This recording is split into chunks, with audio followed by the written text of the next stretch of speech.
Hello everyone, welcome to Dexter cam. आज हम लोग बात कर रहे हैं टॉप पीवाईक्यूज 2021 से 2024 तक के क्वेश्चंस हम लोग कर रहे हैं पीरियोडिक प्रॉपर्टीज के, ठीक है ना। और इससे पहले हम लोग मोल कॉन्सेप्ट, रेडॉक्स रिएक्शन और एटॉमिक स्ट्रक्चर के कर चुके हैं। अगला लेक्चर इस सीरीज में होगा केमिकल बॉन्डिंग का, और सॉल्व विद मी सीरीज में हम लोग करेंगे जीओसी और आइसोमेरिज्म, ठीक है। तो होपफुली तुम लोगों को ये पसंद आ रहा होगा और तुम लोग इसे अच्छे से कर रहे होगे। देख तो कम ही लोग रहे हैं यार एज यूजुअल, लेकिन ठीक है, फायदा तो सभी का होना चाहिए यार। जिसे भी जरूरत होगी जो अपनी जरूरत के हिसाब से इसे देख लेना, ठीक है। तुम्हारे लिए एक और चीज प्लान है दिमाग में, और एक इंपॉर्टेंट अनाउंसमेंट भी है कि हम लोग कल की क्लास में 2 बजे मिल रहे हैं अल्कोहल ईथर फिनॉल के लिए। सब लोग भैया ड्रॉप कमेंट करना कि हाँ सर हम लोग आ रहे हैं। तुम लोगों ने कहा था हम लोग आएंगे तभी करेंगे, अगर कम लोग आएंगे मैं बीच में बंद कर दूंगा, ध्यान रखना, ठीक है ना। चलो ठीक है। तो मतलब ऐसा नहीं होना चाहिए ना कि मैं मतलब बहुत ही कम लोग आए और मैं अकेले पढ़ा रहा हूँ, तो मजा नहीं आएगा ना, फिर तो मैं रिकॉर्डेड ही बढ़िया है ना। चलो क्वेश्चन नंबर 1 देखते हैं। क्वेश्चन नंबर 1 क्या कह रहा है given below are the two statement. Statement 1 कह रहा है along the period the chemical reactivity of element usually increases from group 1 to 18। Chemical reactivity क्या करती है? केमिकल रिएक्टिविटी यूजुअली क्या करती है? डिक्रीज करती है। एल्कली मेटल सबसे ज्यादा एक्टिव होते हैं, रिएक्टिव होते हैं, तो इसकी केमिकल एक्टिविटी कम करेगी। The nature of oxide of group 1 element is basic. बिल्कुल, ये मेटेलिक ऑक्साइड्स होते हैं। मेटल ऑक्साइड्स कैसे होते हैं? मेटल ऑक्साइड होंगे बेसिक, और नॉन मेटल ऑक्साइड जो होंगे वो कैसे होंगे? एसिडिक होंगे। बोलो, नॉन मेटल ऑक्साइड्स कैसे होंगे? एसिडिक होंगे। तो ये सही है। तो ग्रुप पहला स्टेटमेंट गलत हो गया, दूसरा सही हो गया, तो आंसर आ गया हमारा 3। ठीक है, पीरियोडिक प्रॉपर्टीज का क्वेश्चन है, ज्यादा समय नहीं लूंगा तुम्हारा, मैं समय कम ही लेता हूँ, तुम्हें पता ही है वैसे भी। सवाल देखते हैं। सवाल कह रहा है कि given below are the two statement. फिर से हमसे असर्शन कर रहा है there is a considerable increase in the covalent radius from nitrogen to phosphorus, however arsenic to bismuth only a small increase in covalent radius is observe. Because यहाँ पे arsenic से जब बिस्मथ में जाओगे तो poor shielding will be done by d electrons. Poor shielding will be done by d electrons. ठीक, समझ में आई बात? और कह रहा है the covalent radius and ionic radius in a particular oxidation state increases down the group. बिल्कुल सही बात है। अगर दोनों कोई भी कोवेलेंट या आयनिक रेडियस है ऊपर से नीचे आएंगे तो इन जनरल क्या होगी? रेडियस बढ़ेगी ही बढ़ेगी। तो आंसर क्या आ जाएगा? आंसर आ जाएगा 2। करेक्ट एक्सप्लेनेशन नहीं है, लेकिन दोनों बातें तो ठीक ही लिखी है ना, मान लेते हैं ठीक लिखी है। अगले क्वेश्चन पे आ जाता है। अगला क्वेश्चन क्या कह रहा है? अगला क्वेश्चन फिर से स्टेटमेंट वाला है, और स्टेटमेंट वाले क्वेश्चन ही हमें ढंग से करने होते। कह रहा था electronegativity of group 14 elements from silicon to lead gradually decreases. अब देखो, कार्बन, सिलिकॉन, जर्मेनियम, टिन और लेड अगर हम लिखें तो कार्बन की इलेक्ट्रोनेगेटिविटी ऑन पॉलिंग स्केल लिख रहे हैं। किस पे लिख रहे हैं? ऑन पॉलिंग स्केल लिख रहे हैं। पॉलिंग स्केल पे लिख रहे हैं। ये 2.5 है, ये 1.8 है, ये भी 1.8 है, ये भी 1.8 है, और ये आ जाती है 1.9। तो ये तो स्टेटमेंट हो गया गलत। करा group 14 elements contain non metallic, metallic as well as metalloid. सही बात है कि कार्बन कैसा हो गया? नॉन मेटेलिक, सिलिकॉन मेटेलॉइड हो गया, और बाकी अपने कैसे हो गए? मेटल्स हो गए। तो ये स्टेटमेंट सही हो गया। तो अपना पहला गलत हो गया और दूसरा सही हो गया। पहला गलत दूसरा सही वाला ऑप्शन कौन सा है? पहला गलत दूसरा सही वाला ऑप्शन फर्स्ट है, ठीक है। अगला क्या कह रहा है? अगला कह रहा है the element having highest first ionisation energy. First ionisation energy किसकी ज्यादा होगी? नाइट्रोजन की। क्यों? क्योंकि ये तो थर्ड पीरियड वाले हैं दोनों, ये तो थर्ड पीरियड वाले हैं और ये सेकंड पीरियड वाले हैं दोनों। बोलो, ये सेकंड पीरियड वाले हैं। अब इसमें नाइट्रोजन का इलेक्ट्रॉनिक कॉन्फ़िगरेशन लिखोगे तो क्या आ जाएगा? 2p3 आ जाएगा, 2s2 2p3 आ जाएगा। बोलो, तो ये हाफ फील्ड ऑर्बिटल्स की वजह से क्या होगी? ज़्यादा हो जाएगी, more stable. Half field orbitals की वजह से क्या हो जाएगा? मोर स्टेबल हो जाएगा। और मोर स्टेबल होने की वजह से क्या होगा? कि ज़्यादा आएगा, ठीक है ना। चलो आगे बात करते हैं। अगला क्या कह रहा है? अगला कह रहा है कि both metals and non metal metals exist in P and D block element. P block में तो मेटल, नॉन मेटल और मेटलॉइड तीनों हैं। मेटल, नॉन मेटल और मेटलॉइड तीनों हैं, ठीक। लेकिन डी ब्लॉक में केवल मेटल्स हैं। डी ब्लॉक में केवल मेटल्स है, तो पहला स्टेटमेंट हो गया गलत। कह रहा non metals have higher ionisation energy and higher electronegativity than metals. ये बात सही बात है कि नॉन मेटल्स की इलेक्ट्रोनेगेटिविटी और आयनाइजेशन एनर्जी दोनों ही ज्यादा होते हैं। तो आंसर क्या आ गया? First is false and second is true, ठीक। अगला सवाल क्या कर रहा? अगला सवाल कह रहा है कि if IUPAC name of an element is अनियम। अन का मतलब होता है कितना, 1, और इसमें 3 बार अन है तो 1 1 1 1 1 1 का हमसे पूछ रहा है the element belongs to nth group of the periodic table, the value of n is. अब ये ऑब्वियस बात है कि 7th पीरियड का है, नीचे आ गए हम लोग बहुत, तो इसमें से क्या करो 32 माइनस कर दो। 32 माइनस करोगे तो 79 आ जाएगा। तुम्हें ऐसे ग्रुप तक पहुंचना है, ऐसे पीरियड तक पहुंचना है जहां पे तुम्हें एलिमेंट एकदम याद आ जाए और तुम ग्रुप नंबर लिख पाओ। तो पहले -32 करो, फिर -32 करो तो ये कितना आ गया 47, फिर -18 कर दो तो ये आ गया कितना 29। 29 होता है कॉपर का, 29 होता है कॉपर का। कॉपर का मतलब क्या हो गया ग्रुप 11। हम लोग इसे ब्रेक डाउन करके कहाँ ले आए, जहां पे हम इसे एग्जैक्टली जानते हैं। तो ये क्या आ गया ग्रुप 11 आ गया। 11 है आंसर है ना, 2 मत समझ लेना। ठीक, 11 की स्पेलिंग सही लिखी, 11 नहीं लिखते हैं। ठीक 11 है, ठीक है, सही तो लिखी थी वैसे। अगला क्या कह रहा है, अगला कह रहा है हमसे कि the correct order of first ionisation energy values of the following element is. First ionisation energy oxygen, तो इसमें हम अगर ग्रुप 2 के एलिमेंट्स, ये पीरियड 2 वाले हैं, पीरियड 2 वाले हैं, तो इनका ऑर्डर क्या लिख लें, सबसे ज्यादा कम होगी बोरॉन की, फिर बेरिलियम की, बेरिलियम के बाद आ जाएगी किसकी, ऑक्सीजन की, ऑक्सीजन के बाद नाइट्रोजन की, नाइट्रोजन के बाद फ्लोरीन की। तो डी की सबसे ज्यादा हो गई, डी के बाद आ गया नाइट्रोजन यानी बी, बी के बाद आ गया ऑक्सीजन यानी कि ए, और ए के बाद आ गया सी, और सी के बाद आ गया ई। तो ई की सबसे कम हो गई और डी की सबसे ज्यादा हो गई, तो आंसर आ गया क्या, आंसर आ गया ए।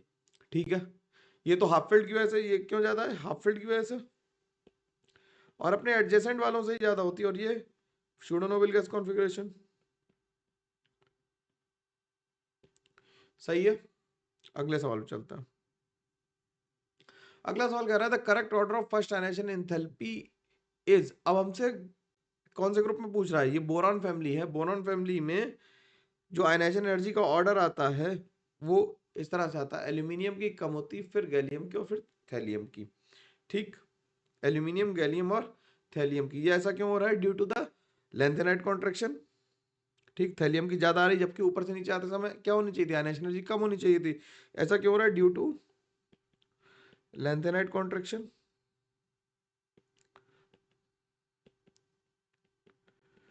ठीक, और गैलियम की क्यों ज्यादा आता है, due to poor shielding done by d electrons, poor shielding done by 3d electrons. ठीक है, तो ये कॉमन ट्रेंड फॉलो नहीं हो रहे हैं, इसलिए ये सवाल लिया था हम लोगों ने। अगला सवाल क्या कह रहा है, अगला सवाल कह रहा है कि the statement that are correct about O2 minus, ये O2 माइनस है, F माइनस है, Na प्लस है और Mg2 प्लस है, तो ये आइसो इलेक्ट्रॉनिक है। तो ये तो बात सही है, सब में कितने इलेक्ट्रॉन्स है, सब में 10 इलेक्ट्रॉन्स है, आइसो इलेक्ट्रॉनिक है। All have same nuclear charge, same nuclear charge तो नहीं है। O2 minus has the largest radius, तो जितना नेगेटिव चार्ज ज्यादा होगा उतनी रेडियस ज्यादा होगी, बिल्कुल सही बात है। और Mg2 plus has the smallest radius, बिल्कुल सही बात है। तो आंसर क्या आ गया, ए सी और डी आ गया, ए सी डी वाला आंसर आ गया सी। ठीक, ए सी डी वाला आंसर आ गया सी। क्योंकि भाई Mg जिसका कैटायनिक चार्ज ज्यादा तो साइज छोटा, और आयनिक चार्ज ज्यादा तो साइज बड़ा। लिख दें क्या, smaller the cationic charge, smaller the ionic radius, ये लिख देते हैं greater the positive charge, greater the positive charge smaller the ionic radius, या कैटायनिक रेडियस, बेसिकली आयनिक का मतलब कैटायनिक है। और greater the negative charge, greater the negative charge greater will be anionic radius। ठीक, तो आंसर आ गया सी। अगला क्वेश्चन क्या कर रहा है, अगला क्वेश्चन देखो, अगला क्वेश्चन कह रहा है कि एलिमेंट दी और लिस्ट ऑफ प्रॉपर्टीज दी है। ठीक है, अब हमसे कह रहा है कि Cl और S देखो, Cl और S देखो, F और O देखो। F और O को हम ये कह सकते हैं कि ये हाईएस्ट इलेक्ट्रोनेगेटिव वाले एलिमेंट है, इलेक्ट्रोनेगेटिविटी इनकी ज्यादा है। ठीक है, और रेडियम और फ्रांसियम का साइज बहुत बड़ा होगा, सही बात है। जो जो तुम्हें पहले आ रहा वो मिलाते चलो। तो डी का 1 और सी का 2, एक ही ऑप्शन दे रखा सी में। अब देखो Cl और S की क्या होती है, इलेक्ट्रॉन गेन एंथैल्पी इनकी सबसे ज्यादा होती है, और जर्मेनियम और आर्सेनिक क्या है, जो मेटलॉइड्स की तरह बिहेव करेंगे, मेटल और नॉन मेटल दोनों की प्रॉपर्टी शो कर सकते हैं। ठीक है, सही है। जो आ रहा है पहले उसे क्लिक करो, फिर आगे बढ़ते जाते हैं। अगला क्या कह रहा है, अगला कह रहा है the correct statement about the p block element and their compound. लिखते हैं क्या कि ये non metals have higher electronegativity than metals. ये तो सही बात है। Non metals have low ionization enthalpy, ये गलत बात है। कह रहा है compounds form between highly reactive non metals and highly reactive metals are generally ionic, ये सही बात है। Non metal oxides are generally basic in nature, ये तो गलत बात है। मेटल ऑक्साइड जनरली एसिडिक और न्यूट्रल, ये गलत बात है। तो ए और सी सही हो गया, बाकी तो गलत हो गया। उल्टा लिखा हुआ है, नॉन मेटल ऑक्साइड कैसे होते हैं, एसिडिक होते हैं, और मेटल ऑक्साइड कैसे होते हैं, बेसिक होते हैं। ठीक है ना, तो ये बात क्लियर हो गई बिल्कुल। यहां तक मतलब अच्छे से सवाल लग पा रहे हैं, कितने नंबर आ रहे हैं ये भी बताना मेरे को, ठीक है ना। अगला क्या करा, अगला सवाल इंपॉर्टेंट है। अगला सवाल इंपॉर्टेंट है, फैक्चुअल है, इसका डेटाबेस याद रखना है, क्योंकि बोरॉन फैमिली जहां पे भी आ रही है वहां तुम्हें तंग करेगी। एक ही सवाल में इतने सारे ऑप्शन कहीं नहीं मिलेंगे।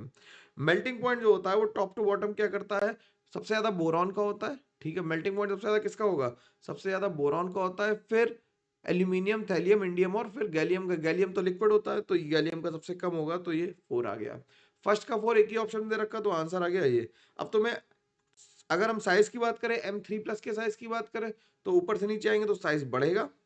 ठीक, और फर्स्ट आयनाइजेशन एनर्जी की बात करें, फर्स्ट आयनाइजेशन एनर्जी किसकी होगी, बोरॉन, फिर थैलियम, फिर एल्यूमिनियम और गैलियम, इंडियम की सबसे कम होगी। ठीक, और रेडियस की बात करें, रेडियस का ऑर्डर भी क्या आएगा, रेडियस में एल्यूमिनियम की ज्यादा हो जाएगी और गैलियम की कम हो जाएगी। ठीक, तो ये याद रखना, रेडियस, एटॉमिक रेडियस और आयनिक रेडियस का ट्रेंड अलग अलग आ रहा है, इस बात को ध्यान रखना इंपॉर्टेंट है। मैं वेरी इंपॉर्टेंट लिख दे रहा हूँ, इसे याद रखना। ये दोबारा से कैन बी रिपीटेड लिख देता हूँ, है ना। इसमें से कोई एक ट्रेंड पूछ लेंगे और कैन बी रिपीटेड, बाद में रील चलाऊंगा कि हाँ ये वाला क्वेश्चन कहा था और आ गया। ठीक है ना, अगला देखो। अगला क्या कह रहा, अगला कह रहा विच of the following represent the correct metallic character of the elements. Correct metallic character, तो ये अल्कली मेटल है। ठीक, बेरिलियम और मैग्नीशियम में मैग्नीशियम ज्यादा है, और ये अल्कलाइन अर्थ मेटल है।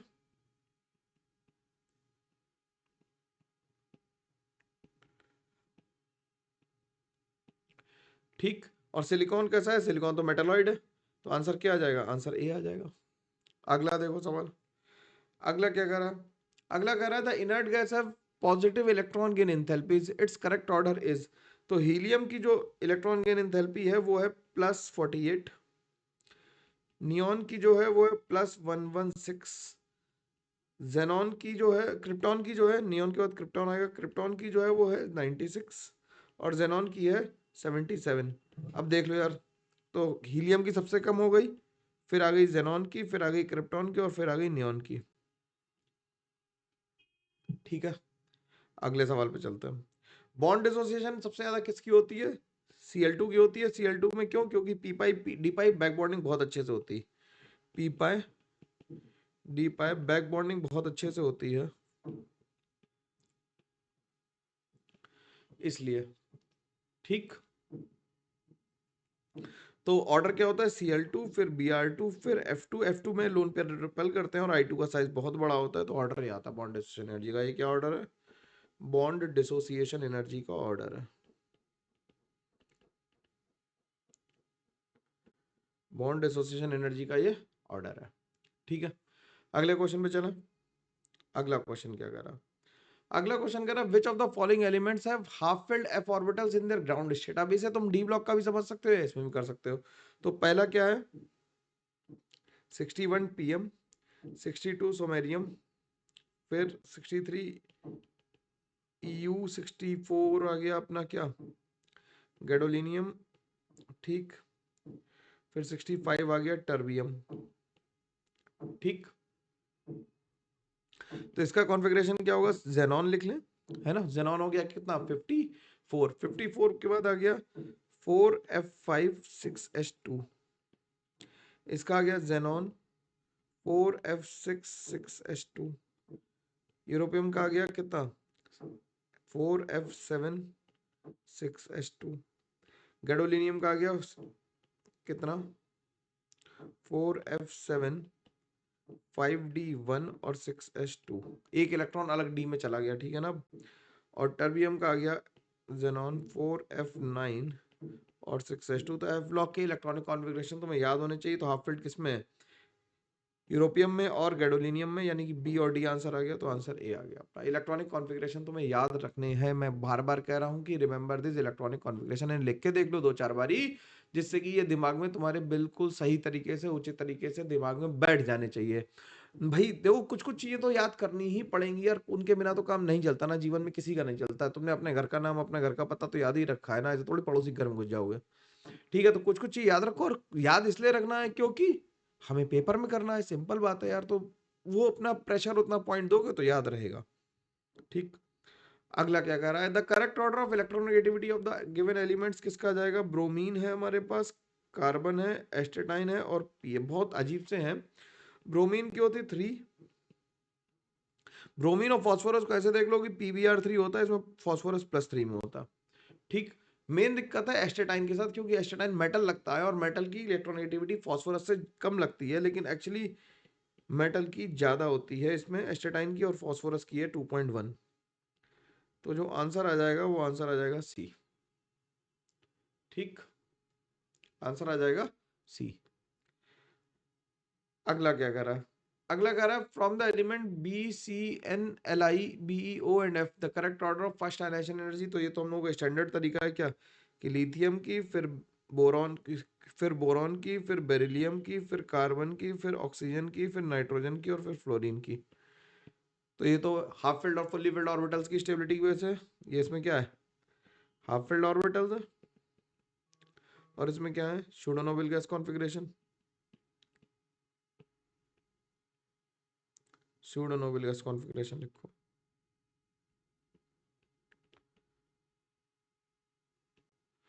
ठीक, अगला देखो। अगला क्या कह रहा है? Which of the following statements are not correct? कौन से स्टेटमेंट सही नहीं है? कौन से स्टेटमेंट सही नहीं कह रहा है? The ionisation energy of fluorine is more negative, the electron gain enthalpy of fluorine is more negative than chlorine. ये तो गलत बात है, तो ये तो गलत हो ही गया। कह रहा है ionisation energy decreases in a group in a periodic table. In general अगर कहता तो बात सही होती, बट नॉट ऑलवेज। तो ये भी गलत हो गया। बोरॉन फैमिलीज का एग्जांपल है। कह रहा था electronegativity of an atom depends upon the atom bonded to it. ये सही बात है। कह रहा है Al2O3 and NO are the example of amphoteric oxide. ये गलत बात है। NO कैसा होता है? NO तो न्यूट्रल होता है। तो A, B और D गलत हो गए, तो आंसर आ गया B। ठीक, अगला क्या कह रहा है? अगला कह रहा है outermost electronic configuration of the element ABCD are given below. 3s2 का मतलब क्या हो गया? मैग्नीशियम। 3s2 और 3p1 का मतलब एल्यूमिनियम। ये क्या हो गया? ये हो गया फास्फोरस, और ये हो गया सिलिकॉन, सॉरी ये सल्फर हो गया। तो ऑर्डर क्या आएगा? एल्यूमिनियम की कम, फिर मैग्नीशियम की, मैग्नीशियम से फिर सल्फर की, सल्फर के बाद फिर फास्फोरस की। तो ये आ गया एल्यूमिनियम, यानी कि बी सबसे कम हो गया। बी के बाद आ गया ए के बाद आ गया डी, और डी के बाद आ गया सी। BADC आंसर आ गया। BADC आंसर कौन सा है? बी है। ठीक, अगला करो। अगला क्या कह रहा है कि इनकरेक्ट स्टेटमेंट बताना है। The first ionisation enthalpy of potassium is less than that of sodium and lithium. बिल्कुल ठीक बात है, टॉप टू बॉटम आ रहे हैं। एल्कली मेटल्स में तो आयनाइजेशन पोटेंशियल कम हो रही है। Xenon does not have the lowest ionisation energy in the group. किसकी होगी? रेडॉन की होगी, है ना, रेडॉन की होगी। तो ये दोनों तो सही स्टेटमेंट लिखे हुए हैं। The first ionisation energy of element with atomic number 37 is lower than that of 32 38। तो ये क्या हो गया? 37 किसका होगा? रूबीडियम का। ठीक, और ये किसका होगा? ऊपर से लिख लो कैसे, बेरिलियम MgCa, और स्ट्रोंशियम, ये स्ट्रोंशियम का है। तो ये तो सही लिखा हुआ। कह रहा था first ionisation energy of gallium is greater than. नहीं, कैसी होती? कम होती, लोअर होती, क्योंकि डी ब्लॉक में जिंक जो है, जिंक में फुल फील्ड कॉन्फ़िगरेशन है, फुल्ली फील्ड इलेक्ट्रॉनिक कॉन्फ़िगरेशन है। तो इलेक्ट्रॉनिक लिखना है ना। ठीक, जिसकी वजह से ऐसा हो रहा है। तो हमारा आंसर क्या आ जाएगा? हमारा आंसर डी आ जाएगा, क्योंकि हमें इनकरेक्ट बताना था। अगला देखो। अगला क्या कह रहा है, अगला कह रहा है स्टेटमेंट वाला क्वेश्चन है, कह रहा है Cl2 molecule the covalent radius is double the atomic radius of chlorine. बिल्कुल नहीं, क्यों? क्योंकि ये तो गलत बात है। क्यों? क्योंकि जब कोवेलेंट रेडियस बनाएंगे तो डबल कैसे हो जाएगी? कोवेलेंट रेडियस में तो ये छुप जाएगा ना, थोड़ा शेयरिंग वाला पार्ट आ जाएगा, तो डबल नहीं आएगी। ठीक। Radius of anion species is always greater than the parent atom, ये बात सही है। तो पहला गलत हो गया और दूसरा सही हो गया। पहला गलत दूसरा सही वाला ऑप्शन कौन सा? पहला गलत दूसरा सही वाला ऑप्शन मार्क कर दिया। ठीक। अगला क्या करा? अगला करा है the electronic configuration of platinum. Platinum का इलेक्ट्रॉनिक एटॉमिक नंबर दे दिया 78। 78 के लिए हम क्या करेंगे? जेनॉन ले लेंगे। 4f14 पूरे भर गए होंगे क्योंकि लेंथेनाइट के हम लोग आगे आ गए 71 तक। ठीक। और 5d9 और 6s1 लिख सकते हैं इसे। ठीक, तो आंसर ए आ जाएगा। ठीक है, ठीक है। अगला देखो, अगला क्या कर रहा है कि element E belongs to the fourth period and 16th group of the periodic table. The valential electronic configuration of the element just above the E is, तो फोर्थ हमने क्या लिख लिया? फोर्थ पीरियड है और 16th ग्रुप है। 16th group में कौन से आ जाते हैं? ऑक्सीजन, सल्फर, सेलेनियम, टेलेनियम और पोलोनियम। तो ये सेकंड पीरियड में है, ये थर्ड में आ गया, ये फोर्थ में आ गया। तो बेसिकली ई जो है वो हमारा क्या है? सेलेनियम है। और इससे जस्ट ऊपर कौन सा है? सल्फर है। तो सल्फर का कॉन्फ़िगरेशन क्या हो जाएगा? 3s2 और 3p4 हो जाएगा। ठीक है, हो जाएगा। अगला सवाल देखो, अगला सवाल तो आसान सवाल है। क्या रहा है कि the correct order of increasing radius, तो नेगेटिव चार्ज जितना ज्यादा उतनी रेडियस ज्यादा, पॉजिटिव चार्ज जितना ज्यादा उतनी रेडियस कम। तो आंसर ये आ जाएगा Mg पे +2 है, सोडियम पे +1 है, F पे -1, -2 और -3 है नाइट्रोजन पे। तो नाइट्रोजन पे -3 है, तो नाइट्रोजन सबसे बड़ा हो जाएगा। ठीक। अगला क्या कर रहा है? अगला कह रहा था correct order of electron gain enthalpy. Electron gain enthalpy सबसे ज्यादा क्लोरीन की होती पूरी पीरियोडिक टेबल में। तो बिना दिमाग लगाए इसका आंसर हम क्या मार्क कर देंगे? बी। क्लोरीन फ्लोरीन तो ज्यादा ही होंगे, तो फ्लोरीन ज्यादा हो गया क्लोरीन से। तो आंसर हमारा सीधे ही आ गया टेलेनियम और पोलोनियम में। पोलोनियम मेटल है और टेलेनियम उसके ऊपर आ रहा है जस्ट। ठीक।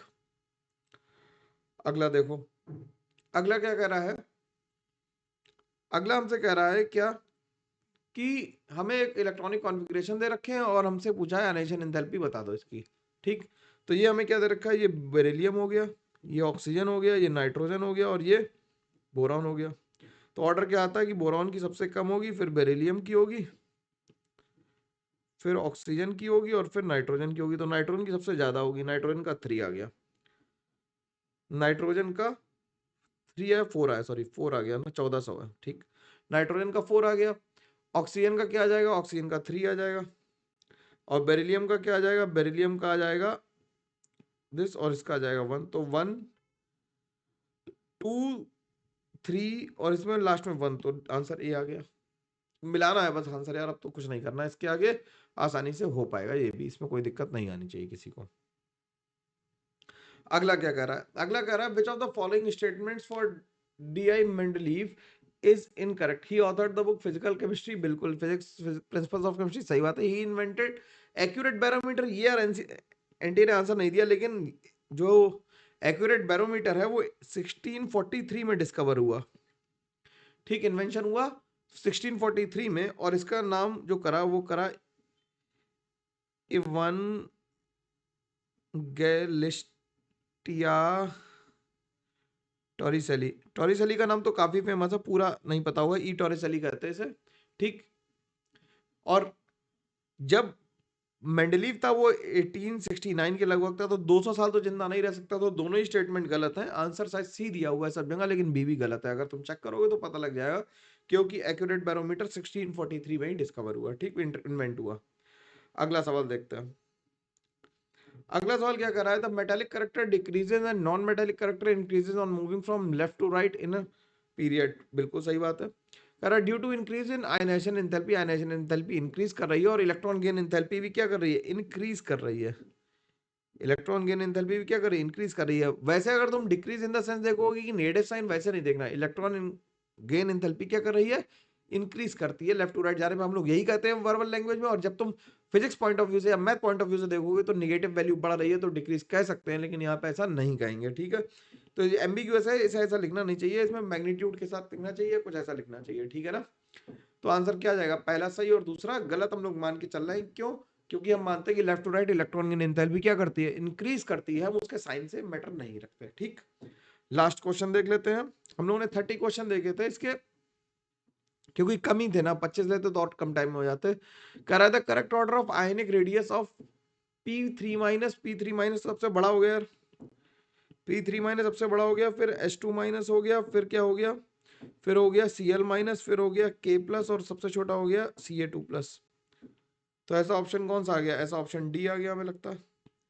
ठीक है, तो ये टॉप 30 पीवाईक्यूज थे। इनमें मेनली बोरॉन वाली फैमिली को एक बार दोबारा रिवाइज करना है तुम्हें। ठीक है, electron gain enthalpy, bond dissociation energy, इनके ऑर्डर से एक बार कहीं पेज पे लिख के चिपका लो और उसे याद रखो। ठीक है, चलो मिलते हैं हम लोग, तब तक के लिए thank you very much, take care, bye bye, ध्यान रखो। और कल के सेशन में 2 बजे हम लोग अल्कोहल फिनोल एथर ईथर करेंगे, और ये मेरी गारंटी है कि तुमने ऐसा आज से पहले नहीं किया होगा, उतना डिटेल में हम लोग बात करने वाले हैं।